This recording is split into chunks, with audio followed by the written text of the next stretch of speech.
رمضان مبارک کی اہمیت اور مقصد کیا ہے اور اس کی فرضیت۔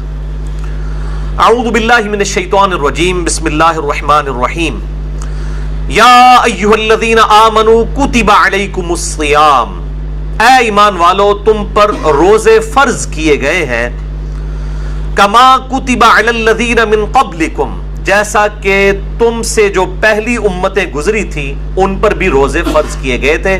یہ امت محمدیہ صلی اللہ علیہ وآلہ وسلم کا خاصہ نہیں ہے، بلکہ جس طریقے سے نماز بھی اگلی امتوں پر فرض تھی اس کے طریقے میں فرق ہو سکتا ہے، اسی طریقے سے روزے بھی اگلی امتوں پر فرض کیے گئے تھے۔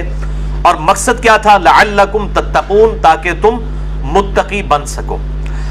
تقوی کا جو روٹ ورڈ ہے عربی میں وہ ہے وقا۔ وقا کہتے ہیں عربی میں بچنے کو، یعنی جس شخص کو یہ یقین ہو کہ کسی ہستی نے میری مرضی کے بغیر مجھے پیدا کیا ہے اور وہ میرے ساتھ کچھ بھی کرنے پر قادر ہے، اس کے خوف کی وجہ سے، اس کے ڈر کی وجہ سے گناہوں سے بچنا اور فرائض پر استقامت اختیار کرنا، یہ ہے تقوی۔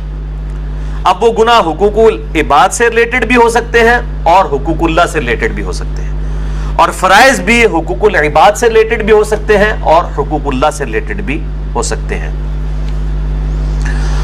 سورۃ الحجرات میں واضح طور پر آیا ان اکرمکم عند اللہ اتقاکم، بے شک تم میں اللہ تعالیٰ کے نزدیک سب سے عزت والا وہ ہے جو زیادہ متقی ہے۔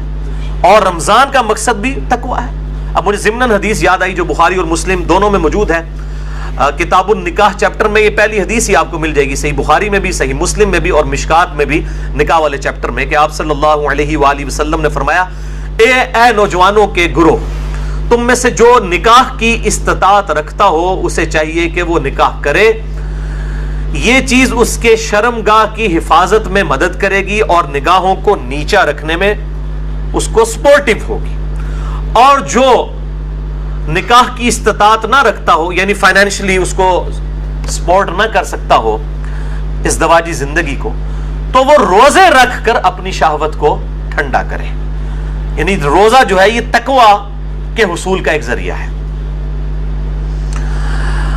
ایام معدودات، گنتی کے چند دن ہیں، یہ رمضان کا جو مہینہ ہے اور روزے ہیں۔ فمن کان منکم مریضا، پس جو کوئی تم میں مریض ہو، اس میں بھی ایکسیپشن دے دی کہ اگر مریض ہو، او علی سفر، یا وہ سفر میں ہو، فعدۃ من ایام اخر، تو وہ اپنی گنتی کو باقی دنوں میں پورا کر سکتا ہے۔ اب وہ سفر چاہے آرام دہ ہو یا غیر آرام دہ ہو، اس سے کوئی سروکار نہیں ہے، سفر میں وہ روزہ چھوڑ سکتا ہے، لیکن باقی دنوں میں گنتی پوری کرنی ہوگی۔ باقی اس کی ڈیٹیلز انشاءاللہ فقہی احکام و مسائل ہم اگلی نشست میں ڈسکس کریں گے۔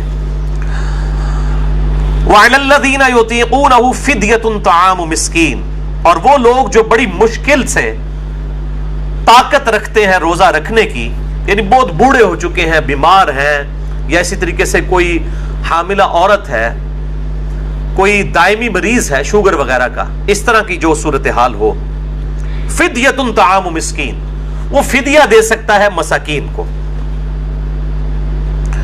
فمن تطوع خیرا فہو خیر لہ، اور جو کوئی اس سے بھی زیادہ اللہ کی راہ میں خرچ کرنا چاہے، یعنی ویسے تو ایک روزے کے بدلے ایک مسکین کو ایک وقت کا کھانا ہے، اگر کوئی زیادہ مساکین کو کھلانا چاہتا ہے، جتنا گڑ پاؤ گے اتنا ہی میٹھا ہوئے گا، تو اس کے لیے اتنا ہی بہتر ہے۔